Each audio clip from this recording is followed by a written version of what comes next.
Olá, muito boa noite, sejam bem-vindos à terceira entrevista da nossa iniciativa do SIC para a Meia Igreja. Esperamos que estejam todos muito bem. Eu sou a Lara e ele é o Bernardo e viemos diretos da Lagarteira até Coimbra para entrevistar um convidado muito especial e também muito conhecido por todos, que o Bernardo vai passar a apresentar. O nosso convidado é natural da Batalha, mais especificamente de São Mamede, mas atualmente vive em Coimbra. Nasceu a 22 de setembro de 1961 e, segundo os nossos cálculos, vai dar uma volta de 1,90 m. Confirma. E 80. Ok. Foi perto. Gosto simpático. Foi ordenado sacerdote a 29 de setembro de 1985.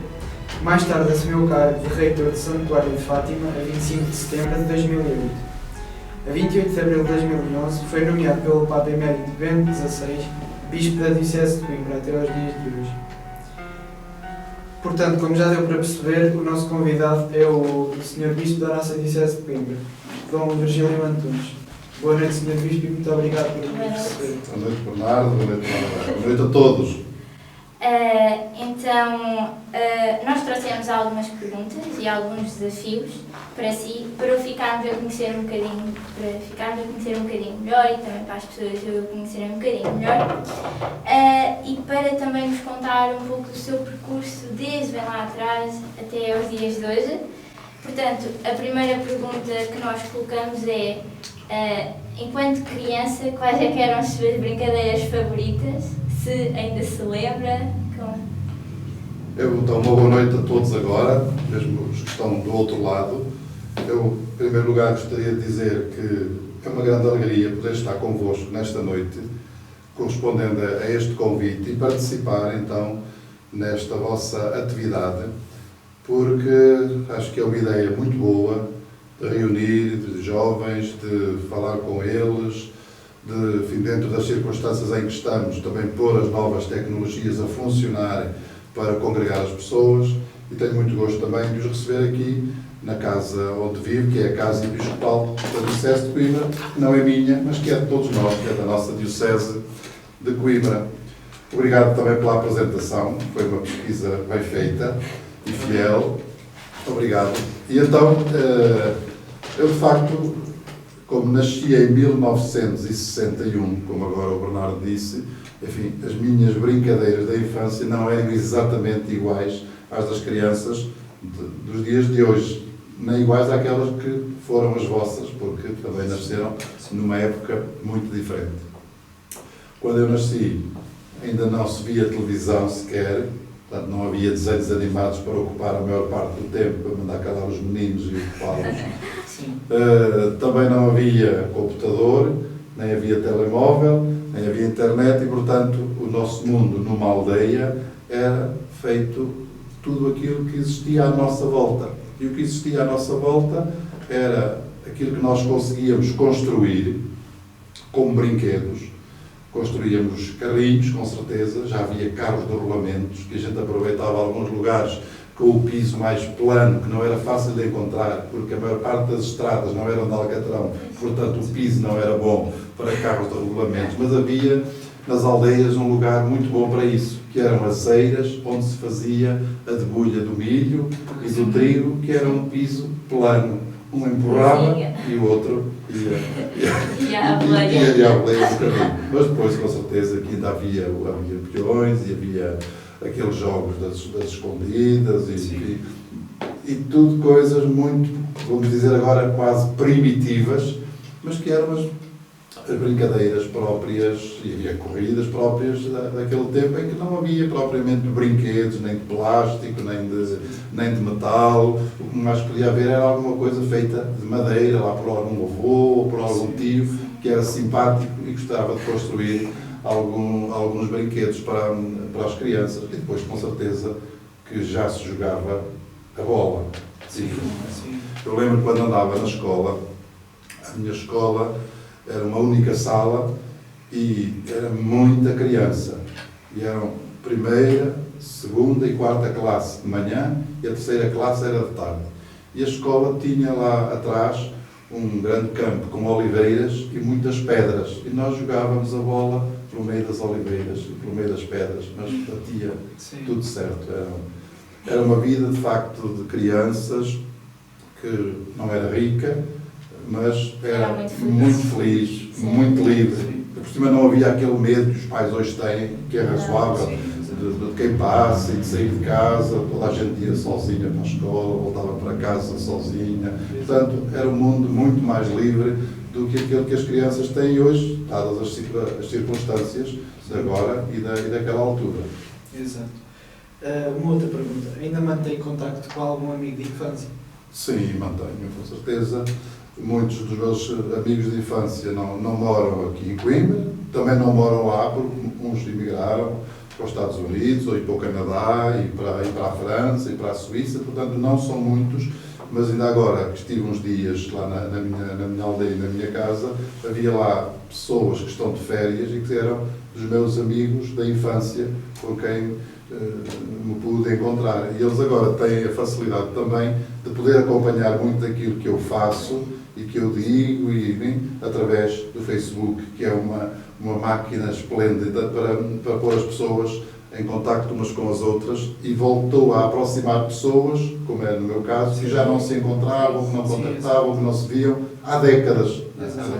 E agora temos contactos. São contactos esporádicos e é simplesmente um like aqui, outro like ali. Às vezes as pessoas só veem a fotografia, mas estão a par e sabemos um pouco mais uns dos outros. E antes de descobrir esta vocação, o que é que fazia? Bem, comecei a pensar que gostaria de ser padre quando era criança, quando tinha 9 anos. Evidentemente, foi a primeira, daquilo que me lembro, foi a primeira vez que pensei que gostaria de ser padre. Foi na catequese, uma catequese em moldes muito diferentes da catequese que existe agora, porque era o senhor padre lá na igreja, uma igreja muito grande, com muitas crianças, que dava a catequese a todos ao mesmo tempo. E então, um dia, de facto, disse lá isso que eu tenho dito aí muitas vezes às crianças nas catequeses, que se nós quisermos, podemos ser amigos de Jesus a vida inteira. Eu disse, eu quero ser. E disse isso na escola depois à minha professora. E a professora, então se tu achas que sim, podias ir para padre. E depois eu fui para casa, disse aos meus pais, e acabou por ser logo aos 9 anos que eu tive a primeira ideia e intuição ainda própria de criança, que gostaria de ser padre porque queria ser amigo de Jesus a vida inteira. Realmente, aquilo era próprio de uma criança, podia ter feito um percurso, um caminho, e depois não achar que não. Enfim, depois houve um percurso com algumas dificuldades e dúvidas, mas acabei por manter sempre essa perspectiva e esse desejo de querer ser padre. Certo, acaba por responder à nossa próxima questão, que é em que altura é que sentiu tal chamamento a... A minha decisão mais forte foi quando eu acabei a escola, o secundário, o liceu, e tinha que vir estudar teologia aqui para Coimbra, em 1977. Acabei o secundário e agora vais estudar teologia para o seminário maior ou não vais? Era ali um momento de decisão muito importante, muito forte. E foi, portanto, aquele momento em que a gente tem mais hesitações, mais dúvidas, sim, vou, não vou, é isto que eu quero, não é isto, tenho vocação, não tenho. E acabei por vir para Coimbra, passei depois cá 6 anos a estudar teologia, e ao longo desse percurso é que foi, de algum modo, foi-se consolidando esta perspectiva e esta ideia, depois já como jovem e quase como adulto, e com o estudo da teologia, e portanto, com a vida própria do seminário, com o acompanhamento dos responsáveis, etc., e a vida cristã que tinha, é que fui fazendo o meu caminho para a vocação sacerdotal. E depois participei na altura em alguns encontros muito interessantes, onde apareceu uma ideia que eu vou dizer que foi aquela que me marcou mais na minha juventude e para tomar a decisão de vir a ser padre. Foi a seguinte, uma frase assim: Deus é tudo na tua vida. Deus é tudo na tua vida. Que é o tudo da tua vida. Se Deus é o tudo da minha vida, e eu quero que seja, porque é que eu hei de estar com hesitações relativamente à minha vocação? Porque se acho, e eu sentia que Deus era o tudo podia existir na minha vida, não há possibilidade de não querer seguir por este caminho, onde eu sentia que podia realizar esta frase e esta vocação de considerar e ter Deus como o tudo da minha vida. Foi uma ideia marcante, pode parecer agora uma coisa muito pequenina, mas nós fazemos o nosso caminho também com coisas e ideias às vezes muito pequenas, mínimas, mas que são a nossa marca interior.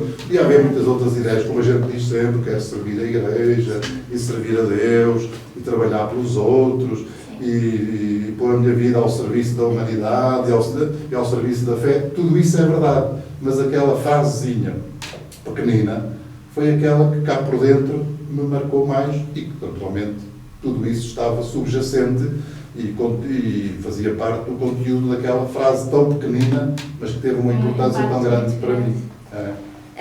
A sua família, já sabia desde o início como é que ela reagiu à sua escolha ao sacerdócio? A minha família reagiu bem. Só havia uma pessoa na minha família que na altura não gostou assim muito. Foi o meu avô. Um dos meus avós, quando eu lhe disse que queria ser padre e que ia para o seminário, ele não gostou muito da ideia. Mas depois, porque achava que eu devia ser outra coisa, já tinha lá uma ideia acerca do que gostaria para o seu neto que estava a crescer.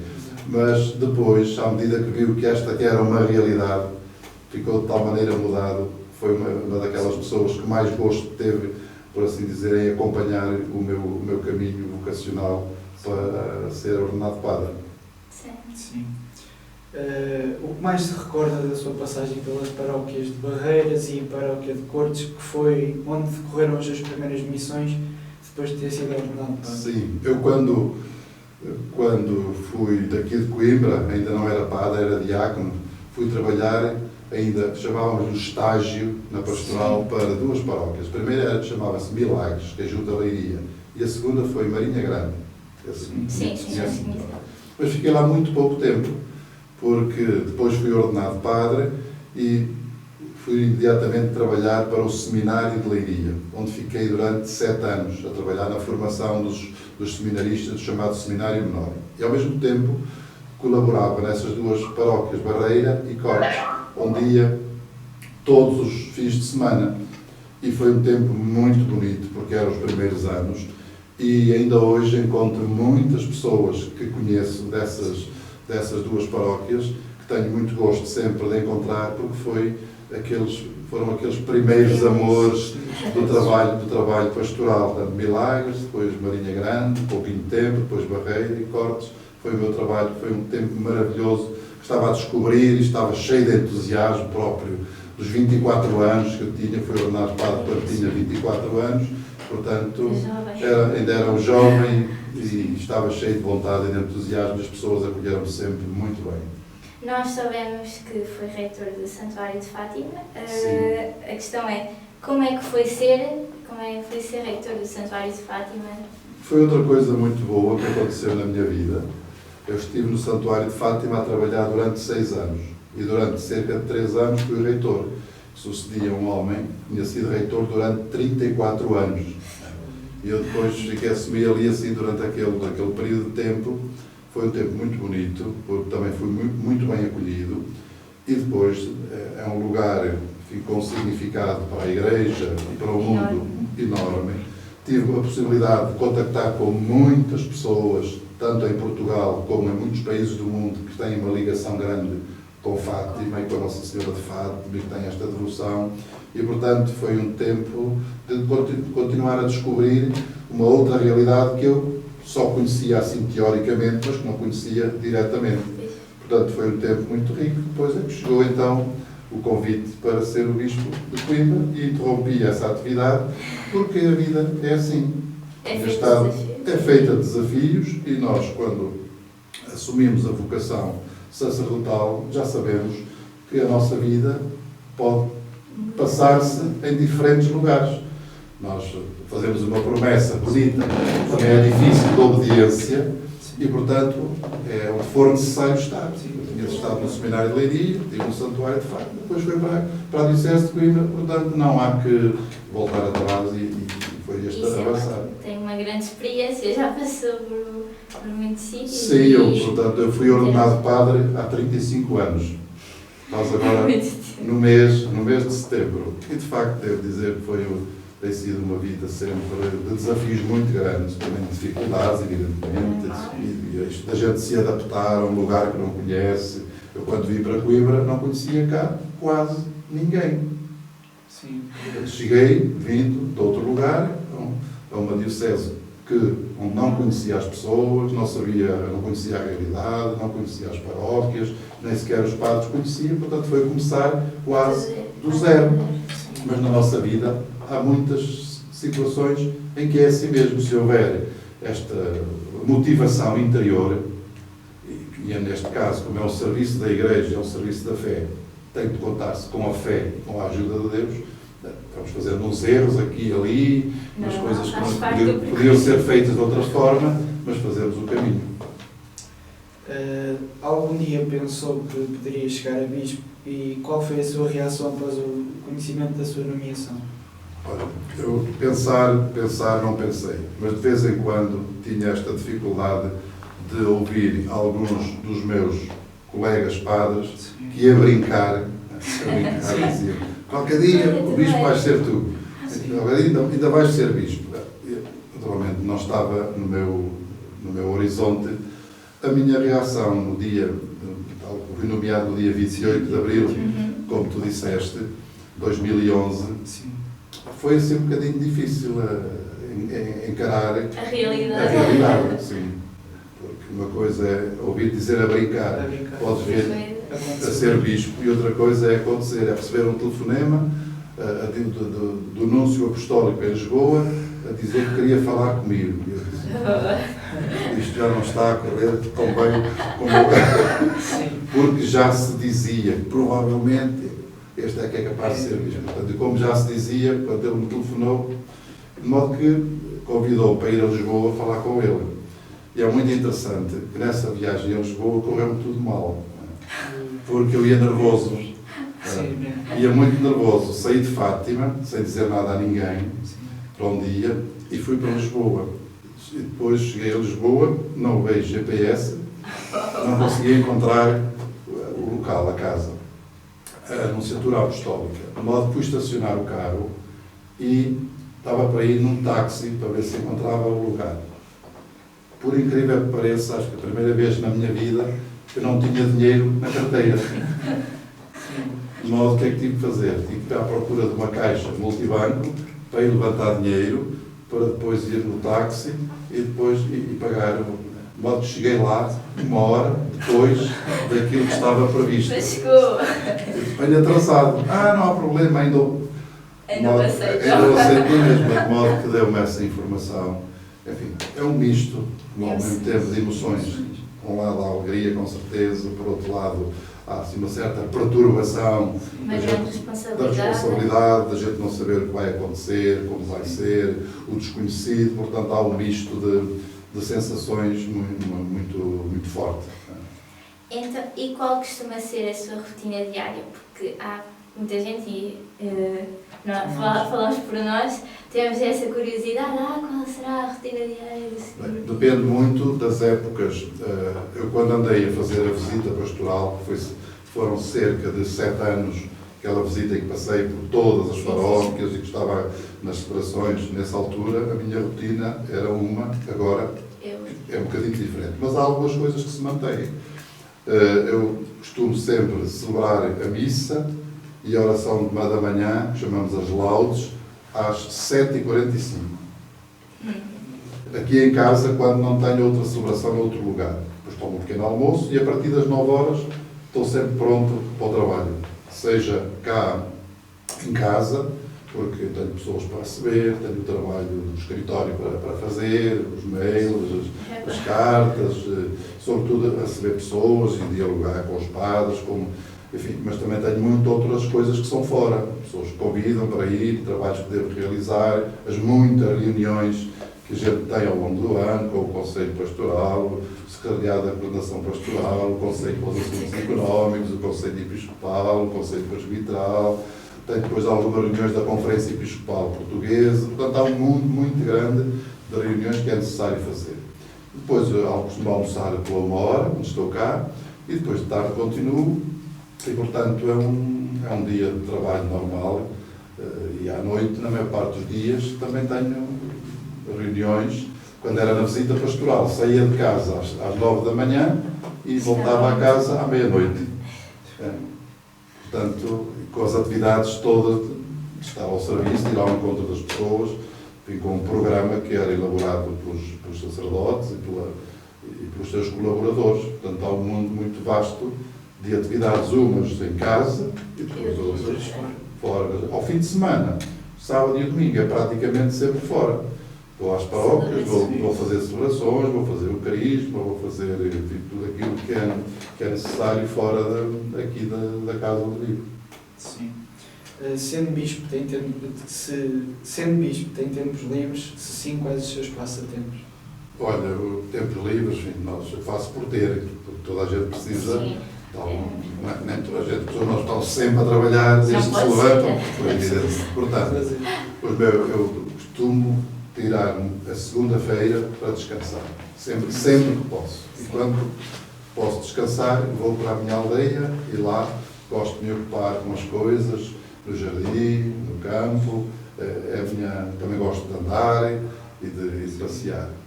Aqui, depois dos tempos que tenho aqui, é sobretudo para ler, que é o meu desporto preferido.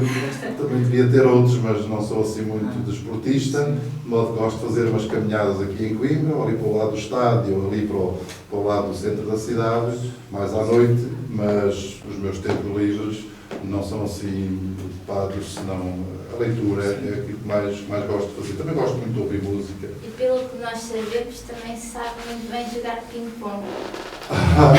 Quando era novo jogava. Gostava de jogar ping-pong muito, de facto.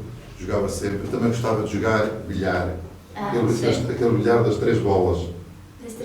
Três bolas com as 3 tabelas, ali assim. Já sei qual é que é. O snooker.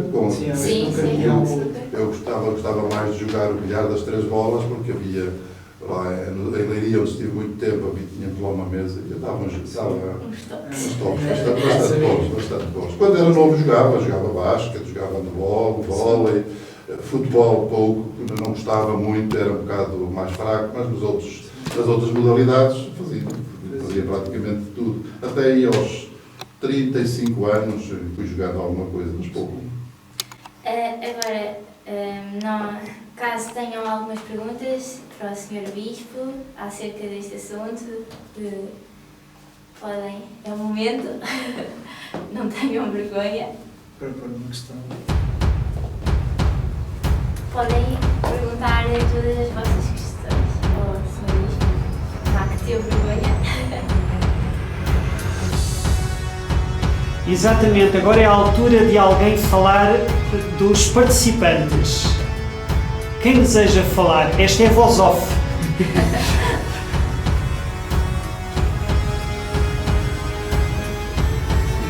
Estão a ouvir-nos, com toda a certeza. Estamos a ouvir? Pois isso é uma boa pergunta. Estão a ouvir ou não estão? Digam lá. O Daniel disse que sim. E a Marta Gonçalves também. A Marta também. Ok, obrigada. Visto que para lá não tem... Patrícia quer falar, é?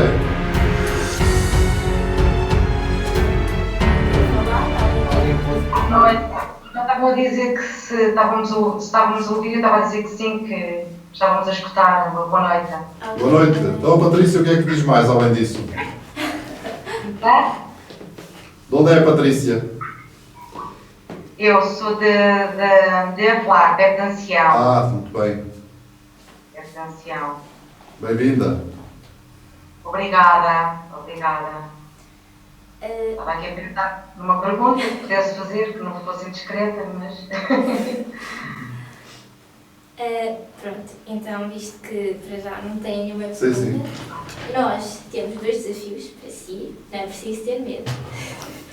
Em que o primeiro é, nós temos aqui várias fotos Sim, de vários papas sim.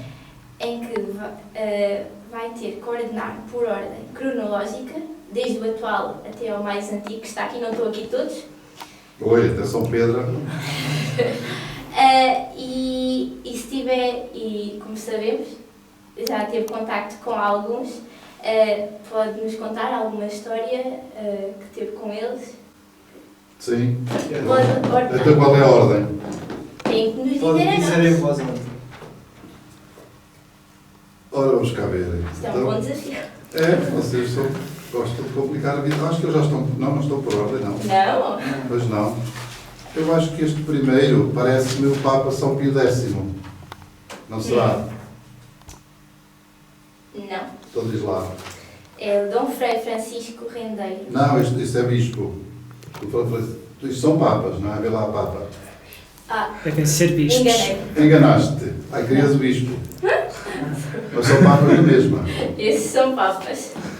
Erro técnico. Bem. Então, vamos cá.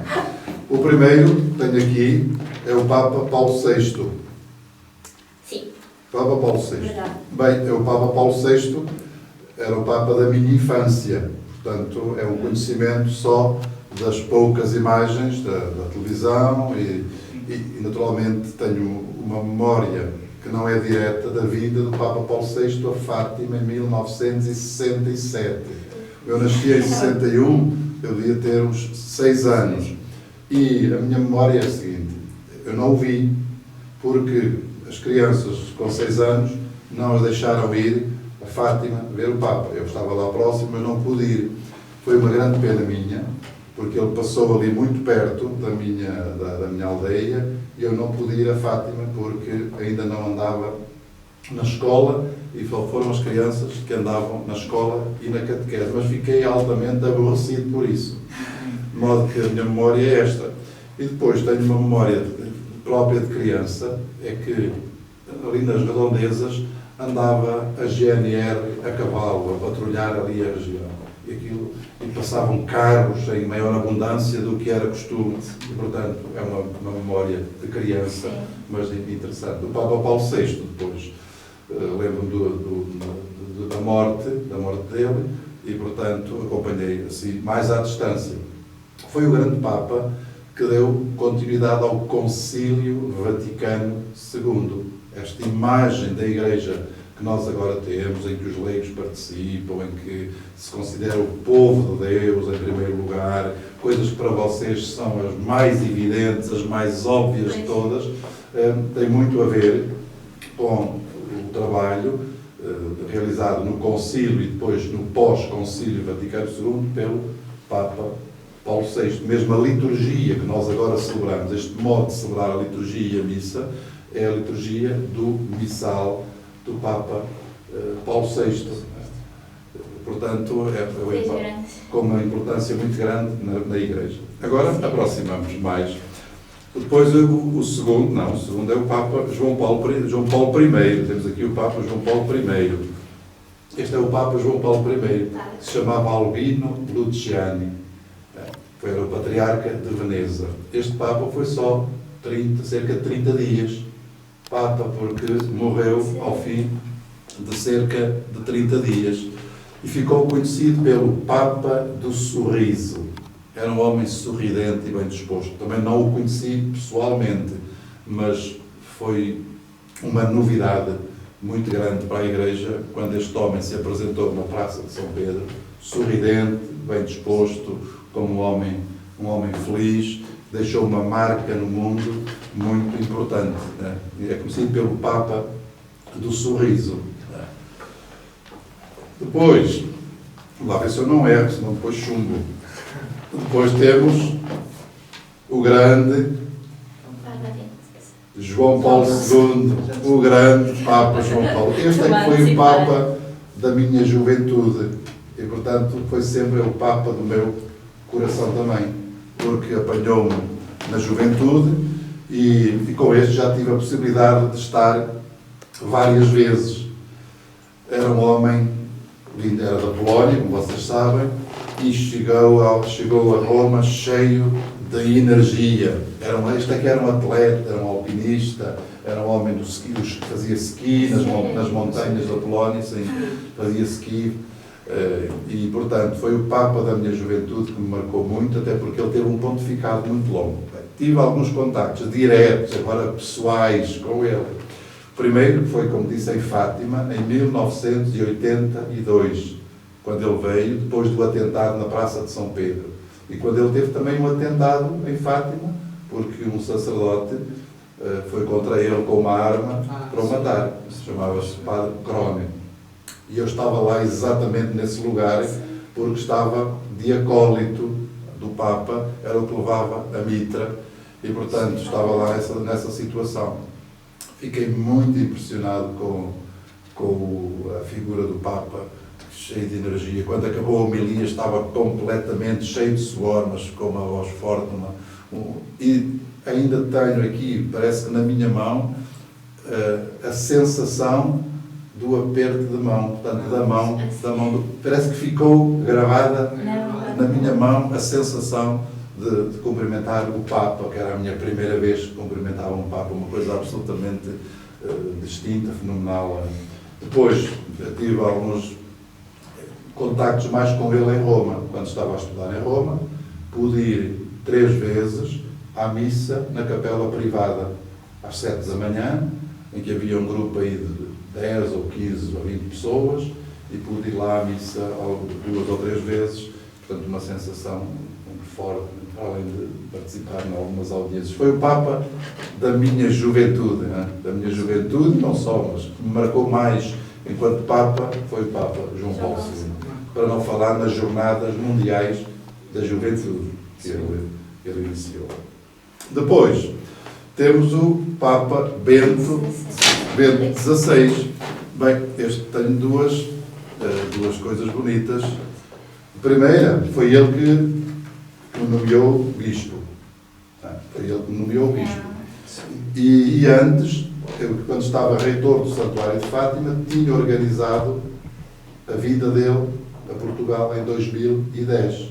Portanto, tive também um contacto direto com ele durante os 3 dias em que ele esteve em Fátima, e tive a possibilidade de participar em muitas ações, inclusivamente de participar nas refeições à mesa com ele lá no Santuário de Fátima, que era uma pessoa simples, muito reservada, mas o homem parece que irradiava algo de diferente e de belo. E depois admiro muito, sobretudo, os seus escritos, as suas encíclicas e as suas cartas, porque são difíceis de ler, porque é um pensamento muito profundo, mas de um conteúdo magnífico. E depois, por último, temos o Papa Francisco. O Papa Francisco foi a grande novidade para mim, sobretudo a escolha do nome. Eu não o conhecia de lado nenhum, nunca tinha ouvido falar no Jorge Mário Bergoglio, nunca tinha ouvido falar nele. Mas quando ouvi a notícia da nomeação, estava em Santarém, lembro-me de estar em Santarém, e Francisco, coisa estranha, Francisco, mas foi uma designação, um nome que eu agora admiro muitíssimo, sobretudo porque nos faz voltar a São Francisco de Assis. A pobreza, a humildade, a obediência, o amor pela casa comum, pela natureza, este abraço universal a todas as pessoas, o diálogo. Portanto, tem sido uma pessoa que me tem inspirado muito nos seus escritos e que eu admiro muitíssimo. E tive a oportunidade também de estar com ele 3 ou 4 vezes quando veio a Fátima, mas depois também em Roma, onde pude cumprimentá-lo por diversas vezes e, portanto, e dizer 2 ou 3 palavras que ele entende muito bem na nossa língua portuguesa. Muito bem, ordenou muito bem e Não chumbei. Não chumbou, está passadíssimo. Talvez no intervalo do desafio, Sim. Podemos ler aí uma pergunta do Sr. Bispo. Para o Sr. Bispo. Uma pergunta para o Sr. Bispo. Da Beta Lopes. Conseguem ler? Senão eu leio. Eu leio. Como bispo da nossa diocese, tem algum projeto ou ideia para a nossa diocese de forma a tentar cativar os jovens para a nossa igreja? É isso, não é? Tenho, por acaso tenho. É que na nossa diocese estamos a iniciar um tempo, um processo de reflexão e de oração sobre a pastoral dos jovens na diocese de Coimbra. E porque o nosso próximo plano pastoral, alguns já terão ouvido falar nos nossos planos pastorais da diocese, que são feitos para 3 anos, o próximo plano pastoral vai ser sobre os jovens. A partir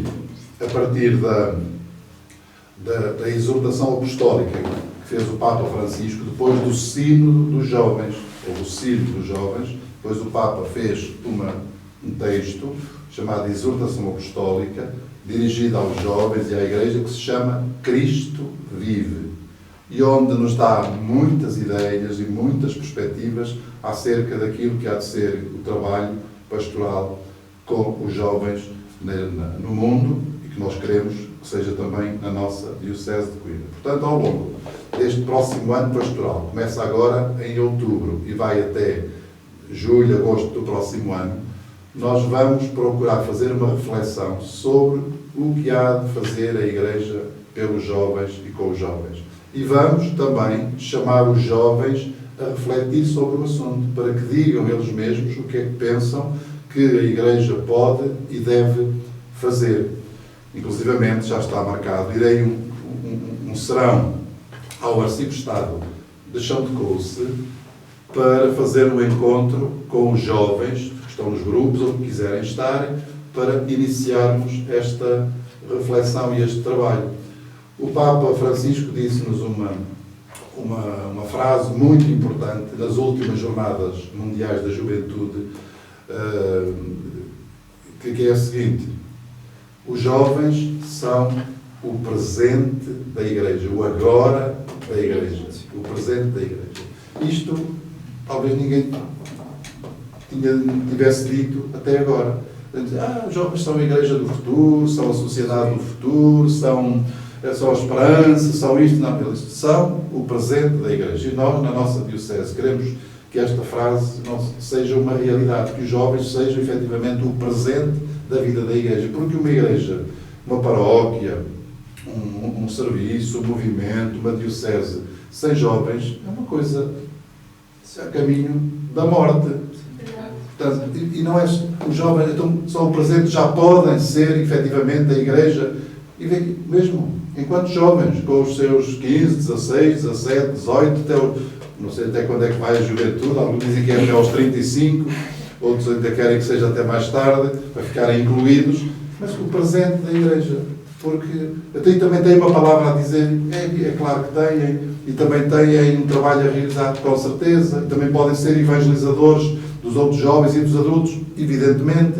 Portanto, nós não vou ser só eu a dizer o que é que vamos fazer com os jovens, vamos todos, os adultos, as paróquias e também, de um modo especial, os jovens, a dizer o que podemos fazer, o que havemos de fazer e como devemos fazer para que os jovens se sintam acolhidos na Igreja.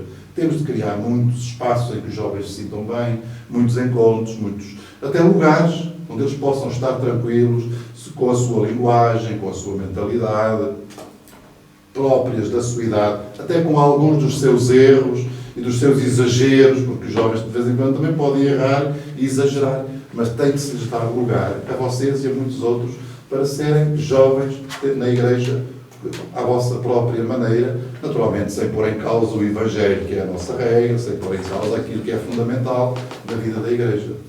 É uma pergunta com muita importância e nós esperamos que o próximo ano seja de facto um ano decisivo nesta reflexão. Todos estão convidados. Eu vou passar pelos 10 arciprestados da Diocese a fazer o encontro, mas depois o trabalho faz-se lá. Nos grupos podem continuar a reflexão, que depois hão de mandar para cá, para a Diocese, para que a gente possa fazer um apanhado, um resumo e possa traçar algumas linhas de ação com o contributo de todos. Eu aproveito para lembrar que o encontro dos jovens com o Sr. Bispo no Arciprestado de Chão de Coce vai ser no dia 24 de outubro, é um sábado, o sábado 24 de outubro, às 21 horas, no Centro Pastoral de Chão de Coce. Todos os jovens estão convidados. Obrigado. Pronto. Mais alguma pergunta que queiram colocar? Eu penso que podem passar para o nosso último desafio, que é para ordenar os bispos de Coimbra até o atual, que não conhecemos. Vocês fizeram um belíssimo trabalho de casa. Ai. Acho que já estão por ordem. Então? Não, este aqui... Olha, é que eu aqui tenho uma dúvida. Tenho ali o retrato, mas não tenho a certeza. Então o primeiro, tu é que acho que não aqui ajudaste, que era o Dom Francisco Rendeiro. Sim. Obrigado, que maravilha. Esperamos que seja este. Depois o Dom Francisco Rendeiro, eu não o conheci pessoalmente, porque enfim, não tinha contacto com a Diocese de Coimbra, mas sei que foi bispo aqui cerca de 4 anos, não foi muito tempo, porque acabou por falecer bastante cedo, já aqui em Coimbra. Mas não sei assim muito sobre a ação e sobre a vida deste meu ilustre antecessor. Depois, então, este deve ser Dom João Saraiva.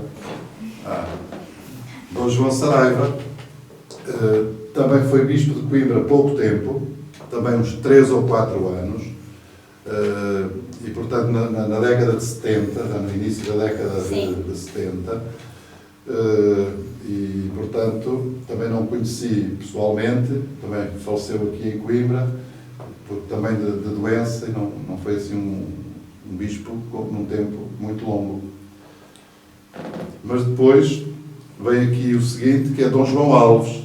Este é que eu conheci, então muito de perto, porque eu vim para Coimbra em 78, 75, 77, e ele era já o bispo de Coimbra, porque terá chegado cá lá para 75, 76, para aí assim. E ficou cá bispo durante 25 ou 26 anos, portanto foi um pontificado muito, muito, muito longo. Devo dizer que este homem é que foi, enfim, um bispo com uma importância muito grande no século XX da Diocese de Coimbra, porque foi ele que fez aquilo que chamamos a aplicação dos princípios e das orientações do Concílio Vaticano II, que tinha sido nos anos 60, e ele veio nos anos 70. Ele vinha da Diocese de Lisboa, trazia bem entranhada a teologia e a pastoral do Concílio Vaticano II, que foi acompanhando, e, portanto, chegou aqui, procurou dar seguimento, e há muita coisa que a Diocese de Coimbra criou, e muitas iniciativas que teve, e muitas perspectivas que desenvolveu de forma exemplar, graças à ação deste Bispo de Coimbra e à mentalidade que trazia. Era um homem assim muito direito, poucas conversas, muito reservado, que enfim, não falava assim muito aqui e ali, tinha uma maneira de ser muito própria. Este, com certeza, que foi o meu antecessor e deve ser um dos culpados da minha vinda para Coimbra, imagino, porque deve ter sido consultado acerca da minha vinda, sim ou não. Este é um homem fabuloso, maravilhoso, Dom Albino Cleto. Vocês conheceram, porque era um homem bem disposto, simpático, amigo de toda a gente, gostava de conversar, de estar com todas as pessoas, com um coração do tamanho do mundo. Este foi um homem que eu conheci, enfim, ainda não estava cá, mas conheci porque encontrava-o muitas vezes, em Fátima, em outras circunstâncias. Foi um homem fabuloso e deixou uma memória muitíssimo boa em toda a Diocese de Coimbra. Quando eu cheguei cá nos primeiros anos, ia aí às paróquias e as pessoas chamavam-me todas Dom Albino. Vinham ter comigo, Sr. Dom Albino, como está? Bem, eu não me chamo Albino. Pois não, já sabemos que não. Eu dizia-lhe sempre assim, olha, se me chamasse um nome qualquer, eu podia ficar aborrecido. Mas chamar-me Dom Albino, isso é uma honra e é um privilégio, porque quem me dera ser um homem simpático, generoso, com um coração como ele não, porque ele era único. Eu acho Todas as pessoas são únicas, mas... modo que chamavam Albino, agora já não me chamam Albino. Mas no princípio todos me chamavam, e alguns eu corrigia, logo a seguir voltava a dizer, seria do Albino, desculpe, ser do Albino. Não há problema. Depois este chama-se Virgílio, é uma fotografia tirada no dia da minha ordenação de bispo, no dia 3 de julho de 2011, na Igreja da Santíssima Trindade do Santuário de Fátima. E sobre mim falarão os outros. Não falo eu. Não tenho nada a dizer. E já temos duas pessoas a querer fazer perguntas. Penso que a Patrícia tem aqui uma pergunta. Mas está a dizer que já respondeu. Mas eu acho que o Sr. Bispo já respondeu. Vai haver um encontro em Chão de Coce, mas encontro muitos jovens que estão deprimidos em casa por causa da pandemia. E se a pandemia continuar e piorar, como pensa o Sr. Bispo responder a este novo desafio, de modo a que os jovens, pelo menos, se juntem mais de forma digital? Não sei se será oportuno. Sim.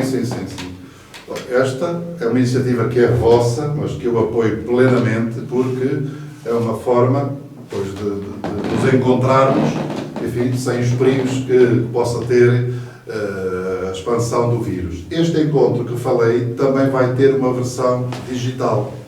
O Secretariado da Pastoral Juvenil já está a trabalhar para que também haja uma parte presencial, aqueles que puderem estar ou que quiserem estar e que as condições permitirem, mas também há outra parte que vai ser por esta via digital. É evidente que tem havido muitas iniciativas dirigidas à Igreja, aos adolescentes, aos jovens, aos adultos, mas poderia haver muitas mais para ajudar estes jovens que porventura se encontram deprimidos. Há muitos sites e muitas páginas com muita coisa interessante, mesmo na nossa diocese. Às vezes, este regime presencial, não há nada que o substitua, evidentemente. Uma conversa, vocês que tenham estes 2 ou 3 jovens, se estivessem a fazer as perguntas lá do seu computador, era completamente diferente de estarmos aqui juntos, na mesma sala, mas entendemos que não é possível isso acontecer nas circunstâncias atuais com toda a gente. Agora, estes meios têm de ser muito mais explorados e, de facto, o tal encontro está também a preparar-se para esta versão presencial e digital. Há muito a fazer nesta área, evidentemente. Mais alguma? Há mais uma pergunta. Como é feita a nomeação dos bispos para as dioceses? Bem, a nomeação dos bispos, quem faz a nomeação é o Papa. Ele é que assina o documento a dizer no meio, fulano de tal, para bispo da diocese de Coimbra. Agora, o trabalho prévio, como é que é? Normalmente, o núncio apostólico, que é o representante do Papa em Portugal, manda uma carta a um conjunto de pessoas, aos bispos, a alguns padres, a alguns leigos, a perguntar quem acha que deveria ser o próximo bispo da diocese de Coimbra. Indique os nomes e as características. E as pessoas respondem o nome, olha, podia ser este, aquele ou aquele outro, e por este motivo, assim assado. E o núncio recebe essas respostas e faz uma lista de 3 nomes. Selecionou como aqueles que foram mais indicados. 3 nomes. E desses 3 nomes volta a fazer uma consulta a um conjunto de pessoas, aos bispos, aos padres, a alguns leigos da diocese. Destes 3 nomes, qual lhe parece o mais indicado para ser bispo de Coimbra? Diga por ordem e quais são os motivos. As pessoas respondem novamente e ele depois envia esses 3 nomes com as indicações que foram dadas para a congregação dos bispos, que elabora um documento que apresenta ao Papa. Olha, lá de Portugal dizem que o bispo para Coimbra devia ser este, assim assado, ou este, as características são estas, o Santo Padre agora escolha e nomeia. Portanto, há um processo prévio de consulta de algumas pessoas. Alguns dizem que devia ser uma consulta a muito mais pessoas, mas é uma coisa também difícil, sobretudo porque é uma consulta secreta, que não é publicitada, para que não se possa... Olha, este foi proposto, mas não o quiseram. Ou aquele também queria ser e ninguém o propôs. Portanto, é uma consulta que é feita depois secretamente, privada, e, portanto, mas é feita esta consulta. E depois o Papa é que nomeia e que manda a indicação normalmente para o Núncio Apostólico em Lisboa, que comunica ao próprio e pergunta: aceitas, sim ou não? Depois a pessoa tem que, inclusivamente, responder sim ou não. Não é obrigatório ser bispo. Sim, como disse... É um convite e é um desejo da Igreja e do Papa e, normalmente, a pessoa, em princípio, deve aceitar. Sim. Mas pode haver alguma razão, enfim, que não lhe permita aceitar. Entrar em choque ao receber a notícia? Sim, pode dizer não. Sim, exato. Temos mais uma pergunta do Samuel Filipe. Samuel pergunta, ou pede ao Sr. Bispo que conte uma história engraçada ou marcante dos tempos de seminarista. Ai, dos tempos de seminarista, são tantas histórias, mas olha, eu não sou assim muito bom contador de histórias. Eu tenho mais histórias do tempo em que estava responsável pela formação dos seminaristas do que quando era seminarista. O meu seminário foi sempre muito tranquilo, tanto em Leiria, onde eu estava, como depois aqui em Coimbra.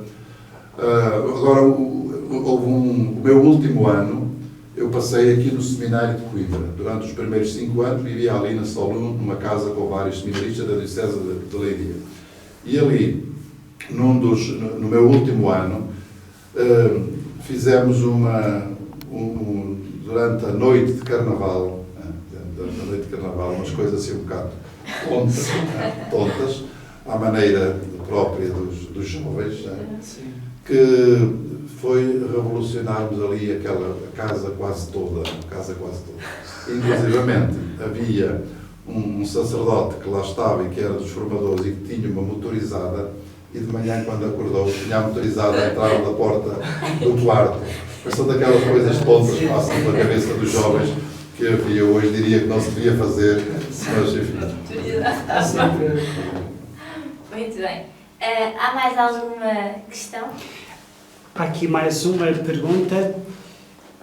Como é ir a um concílio no Vaticano? Eu bem gostava de saber. A um concílio. Eu tenho pena. Eu gostava que houvesse um concílio, nem que fosse para eu ir lá. Mas já foi ao Vaticano. Ao Vaticano fui muitas vezes, não, com certeza, fui muitas vezes ao Vaticano quando era padre, por vários motivos, porque estava no seminário no Santuário de Fátima, depois, quando estava a estudar em Roma, estive 4 anos e, portanto, vivia junto ao Vaticano, ia lá quase todos os dias, ou todos os domingos, ir às audiências, ia à missa, portanto, e depois fui ordenado bispo, também fui muitas vezes ao Vaticano, por vários motivos. Pronto. Agora, um concílio é uma coisa única. Só alguns é que têm a sorte de haver um concílio durante a sua vida. E eu muito gostaria que houvesse um concílio durante a minha vida de bispo. Penso que é um momento, de facto, extraordinário para a vida da Igreja, porque é sempre olhar para o presente, olhar para o futuro, procurar abrir horizontes, dialogar com os outros, estudar documentos, numa perspectiva de futuro. E isso é sempre muito, muito estimulante. Eu tive uma experiência muito bonita no Vaticano, foi quando fizemos os bispos portugueses a visita ao Papa. E quando fizemos, chamada visita ad limina, uma visita que os bispos fazem ao Papa 5 em 5 anos, de 6 em 6 anos. E foi com o Papa Francisco, e foi muito interessante e muito agradável. Porquê? O Papa reuniu-nos numa sala grande, num círculo, em forma oval, estavam-se todos ali assim. E o que é que ele disse? Bem, vocês estão aqui, vieram lá de Portugal, eu agora gostava de conversar com vocês. Então, não há assunto, não há tema, podemos falar de tudo aquilo que vocês quiserem falar, podem fazer perguntas ao Papa, podem fazer interpelações, podem... Então nós começámos a falar uns com os outros e o Papa parecia que estava assim na nossa conversa como nós estamos aqui. Também pedia para intervir no meio da conversa. Eu falei um bocadinho da nossa diocese, da nossa cidade de Coimbra e das coisas boas que nós temos cá e também das dificuldades que temos, concretamente da dificuldade que temos de inserir os jovens na vida da Igreja, de fazer a evangelização e a ligação dos jovens que estudam na Universidade de Coimbra à fé cristã, e ele começou também a falar da sua experiência na Argentina, em Buenos Aires. Foi uma conversa muitíssimo agradável. E, portanto, é uma pequenina amostra, para mim, daquilo que pode ser uma reunião mais alargada, em que as pessoas vão ali, naturalmente cada uma para poder exprimir aquilo que pensa, aquilo que sente e quais são as suas propostas para a renovação da Igreja, e o Papa a acolher as nossas perspectivas, as nossas ideias e também a dar o seu contributo, sem ser naquele contexto da missa ou da liturgia, que é tudo formal e solene, e, portanto, no diálogo assim de pessoas que estão umas com as outras a procurar o bem da Igreja. Mais alguma questão? Há aqui uma pergunta do João Fernandes. A minha interpretação é esta: Senhor Bispo, ser Bispo cansa-o ou gostaria de ser algo mais? Será que já terminou a sua carreira ou vai... A carreira termina quando Deus quiser, evidentemente. Pelo menos aos 75 anos, os bispos tornam-se eméritos. Portanto, aos 75 anos, se chegar lá, deixamos de ser bispos de uma diocese e passamos a ficar numa situação de eméritos ou aposentados, como se quiser dizer. E, portanto, a minha expectativa é que Deus me deixe chegar aos 75 anos, feliz, como estou agora. Não desejo ser mais nada, só desejo ser um cristão que ajuda as pessoas a serem cristãs, uma pessoa que tem fé e que ajuda as pessoas a viver a fé, que trabalha dentro da situação à qual foi chamado, e pronto, não desejo ser mais nada senão ser cristão, ser padre, ser bispo. No fundo é tudo a mesma coisa, é tudo ser cristão, segundo estas modalidades e a vocação e o sacramento que recebi. Não desejo ser mais nada. E temos agora uma pergunta de uma participante na Jornada Mundial da Juventude em Cracóvia, na Polónia, que é a Cidália do Alvorge. E a Cidália pergunta: como é participar na GMG, na Jornada Mundial da Juventude?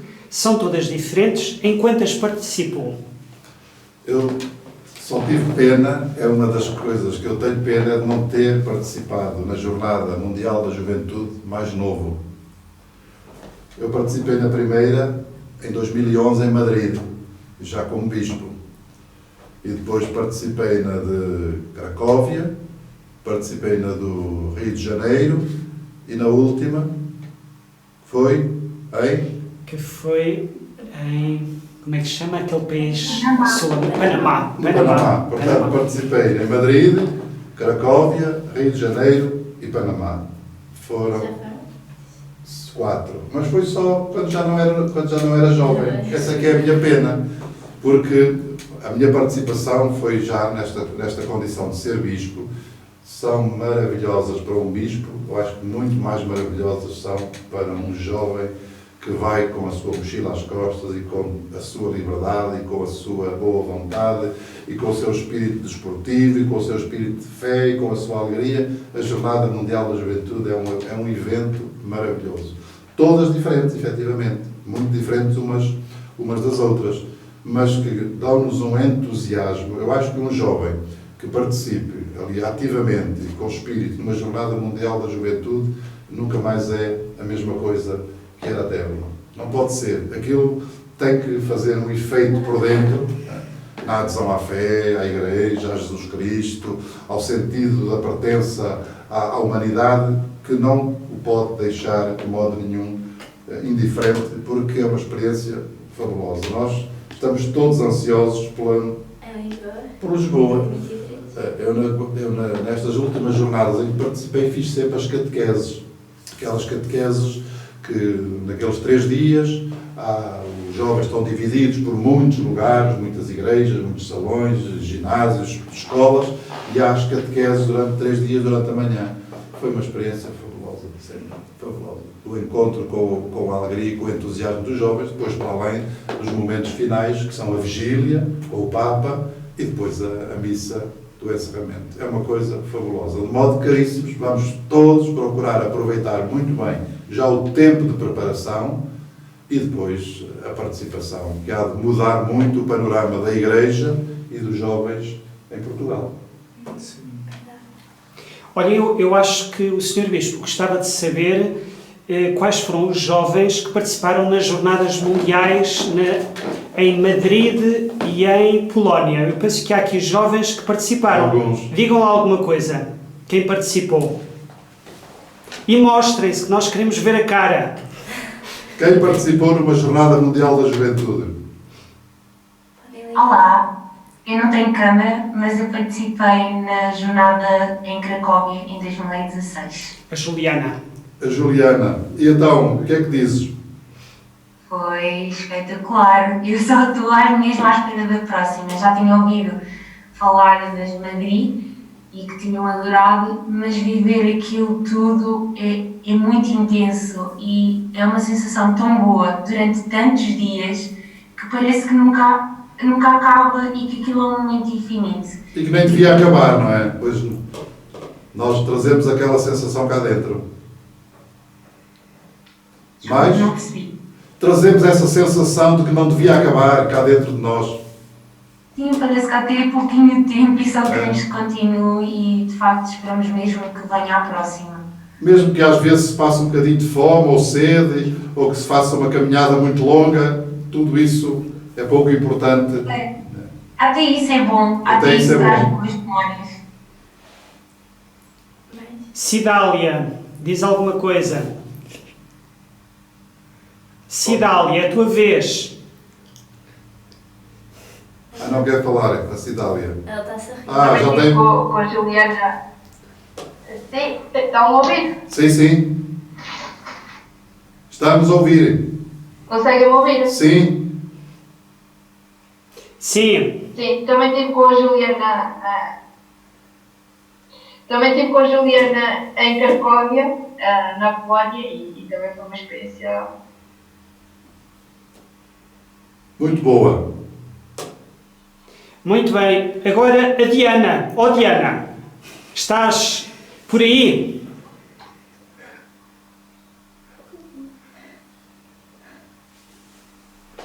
A Não. Diana, a Diana vai temos a entrar. Diana. Aí está a Diana. Então sim, Olá, Diana.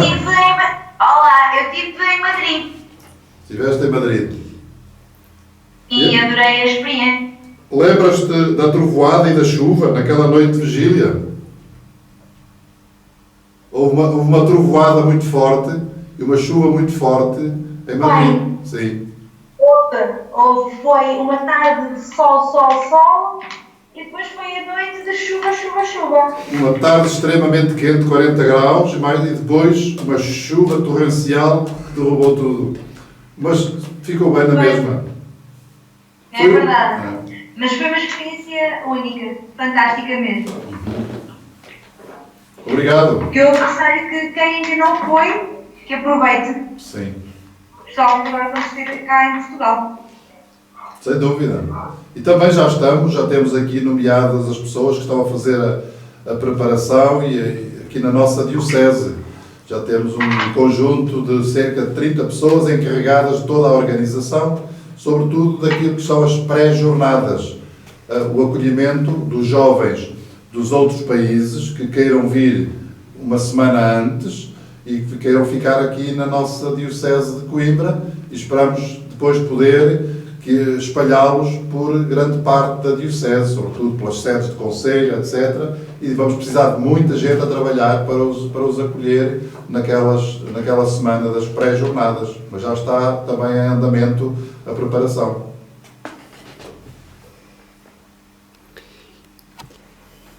Isso é ótimo. Eu também fiz as pré-jornadas e tive a sorte de ficar em casa de uma família e também foi uma experiência muito, muito enriquecedora. Muito bem. É um trabalho que vem aí, mas que já está a iniciar-se a preparação. Então, agora vamos entrar num tema mais específico. Já agora só dizer que temos pouco tempo. Se calhar é melhor escolher alguma pergunta para terminar, já para ir finalizando. Ok, escolhemos duas. Ok. Então, nós vamos entrar num tema mais específico, que não sei se sabe, mas cada entrevista desta iniciativa do 5 para a Mãe Igreja tem um tema, como nós já falámos, e o tema de hoje é os jovens e a fé, e também já tivemos um pouco a falar com as perguntas. E pronto, então, agora temos que escolher. Eu posso começar? Só saber. Uma das perguntas era: o que fazer para motivar os jovens e os adultos que se afastam de Deus por algum motivo? Muito bem. Essa é uma pergunta muito difícil. Mas é a pergunta fundamental, porque, como vocês sabem, eu também, nós, em Portugal e na nossa diocese e nas nossas paróquias, praticamente todas as pessoas tinham uma formação cristã e faziam um caminho cristão, desde a infância, depois a catequese, a adolescência, a juventude, e depois há ali uma fase em que começa a perder-se um bocadinho o entusiasmo. Mas esse percurso hoje já não é feito exatamente da mesma maneira. Portanto, sobretudo nos grandes centros, nas cidades e nos locais maiores, já há pessoas que não fazem este percurso de fé ou que não fazem um percurso que as deixe bem agarradas por dentro à fé e com este sentido de Deus. Portanto, nós estamos no tempo mais difícil para tudo isso. Em primeiro lugar, nós temos que ser capazes de comunicar Deus. Mais do que a gente comunicar a teoria sobre a política e sobre a ética e sobre a moral e sobre as regras e as leis, temos de ajudar as pessoas a sentir Deus presente na sua vida. Porque toda a gente, de algum modo, sente Deus presente na sua vida, porque o percurso vai-se fazendo, e a saúde, e a doença, e a vida, e a morte, e as dificuldades, e os problemas, e as alegrias, tudo isso fala de Deus. E as pessoas, às vezes, dizem assim: eu acredito em Deus, eu tenho fé. Não é assim muito à igreja, mas não significa que tenham perdido o sentido de Deus. E isso é que é importante ajudar as pessoas a desenvolverem, porque isso é que segura as pessoas. É este sentido de Deus, é o encontro com Ele, é saber que Ele nos quer bem, que nos protege, que nos guarda, que nos acompanha, e que a Igreja é uma comunidade de pessoas que está ao serviço da construção deste sentido de Deus presente na vida. E é evidente, depois há muitas interferências. O trabalho, e a economia, e as ideologias, e os costumes, e as modas que vão aparecendo, e as ocupações, e as pessoas vão desvalorizando essa dimensão. Portanto, nós temos de ser capazes de comunicar com entusiasmo este sentido de Deus, de ajudar as pessoas a perceber que viver a vida na Igreja pode ser uma coisa muito boa e muito feliz, e que dá sentido a tudo aquilo que nós somos e a tudo aquilo que nós fazemos nos momentos bons e nos momentos maus.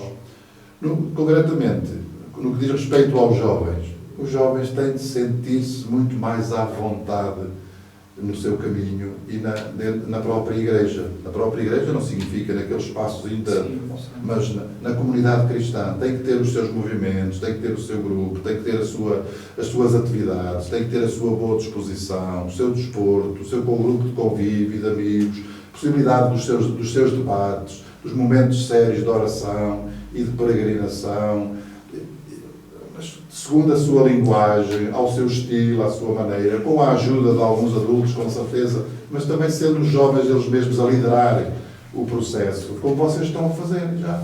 Vocês ainda são novos, mas já são capazes de liderar este processo, de congregar outros, de comunicar a fé, de dar entusiasmo a outros e de realizar as vossas próprias atividades de uma forma livre. Este é o caminho assim mais óbvio. Agora, depois isto hoje não é tão fácil como foi noutras épocas, porventura, no tempo dos vossos pais e sobretudo dos vossos avós. Isto era muito diferente. E nós, os sacerdotes e os bispos, também temos que entrar nesta onda, não podemos ficar ali assim à parte, no nosso castelo, né? Às vezes o padre ou o bispo estão nos nossos castelos, as pessoas lá andam, nós cá estamos na nossa vida, eles andam na sua. Temos de provocar esta ligação, este encontro, este contacto, este diálogo, estar uns com os outros, rezar uns com os outros e uns pelos outros, partilhar a vida. Este acho que é o caminho que nós temos. Muito bem. Por último, e é muito rápido, tem algum lema de vida que possa cativar os jovens, os possa inspirar a seguir o caminho de Deus? O meu lema de vida, de algum modo, continuou. Eu tenho duas frases que para mim são importantes. Uma já vos la disse. Deus é tudo para mim. Porque isto é muito mais do que uma frase, é um sentir. Né? Sentir. E nós podemos ter a vida muito feliz, ou muito aborrecida, muito alegre, ou muito triste, a correr bem ou a correr mal, mas esta certeza de que Deus permanece sempre ao meu lado e comigo, e está acima de tudo, e é tudo, isto a mim consola muito, em todas as situações. E a outra frase que eu escolhi, quando fui ordenado bispo, é a seguinte: anunciamos Cristo crucificado, que é a sabedoria de Deus. Anunciamos Cristo crucificado. Porquê? Porque eu conheço Deus através de Jesus Cristo, o Filho. E é um Cristo que é sempre fonte de alegria e de salvação, mas passa pela cruz. É Cristo crucificado, a caminho da ressurreição. E os jovens, às vezes parece que a vida é tudo muito simples, muito fácil. Hoje também há jovens que pensam que é tudo difícil, é tudo uma desgraça, e até chegam ao desespero, ao sem sentido para as coisas, para que é que eu sirvo, o que é que eu vou estudar, o que é que eu faço, isto não há caminho, sinto-me sozinho. E isto da gente sentir que Cristo crucificado está sempre ao nosso lado, e também Ele teve a sua própria cruz, e tem a sua própria cruz, e leva a nossa própria cruz, deixa-nos tranquilos por dentro. Isto é para os adultos, mas é para os jovens. Para mim foram sempre as duas frases mais marcantes.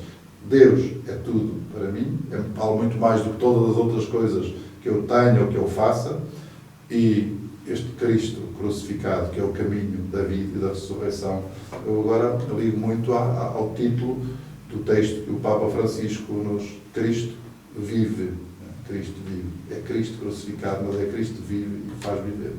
São duas frases para mim, e os jovens podem descobrir e descobrem também isto, entre muitas outras realidades que descobrem na sua vida. Muito bem. Então, muito obrigada por nos ter recebido mais uma vez e por ter respondido às nossas perguntas e nos ter satisfeito. E nós queríamos convidar as pessoas para amanhã, que vai haver mais uma entrevista desta nossa iniciativa do 5 para a Meia Igreja, e que de certeza também vai ser muito interessante. Portanto, estejam atentos aos vossos e-mails e convidem pessoas ainda, porque vão a tempo de se inscrever. E por nós é tudo. É? Sim, nós É não isso. temos nada a dizer da nossa parte. E pronto. Ok. Acho que Obrigado. Obrigada por terem assistido. Obrigado. Eu também agradeço ao Padre João Fernando, Sem dúvida. o Aos Miguel, nossos assistentes o técnicos. nosso Miguel, nosso assistente, e depois estes dois jovens que estão à vontade, sabem o que fazem, sabem o que dizem, fazem uma entrevista maravilhosa. Gostei muito de estar com vocês. Com vocês, assim à distância, mas espero que também tenha sido um momento muito agradável. E obrigado pelas pessoas que mandaram aqui ao meu encontro, porque foram... Estamos a representar todos. Estão a representá-los muitíssimo bem. Obrigado a todos e que tenham uma feliz noite. E continuem. Depois esperamos encontrar-nos então no dia 24 de outubro, conforme há pouco foi dito, né? Já para darmos ideias e para conversarmos um bocadinho acerca do que podemos fazer na Igreja da Diocese de Coimbra com os nossos jovens. Boa noite. Tchau. Boa noite, adeus. Até amanhã, se os quiser.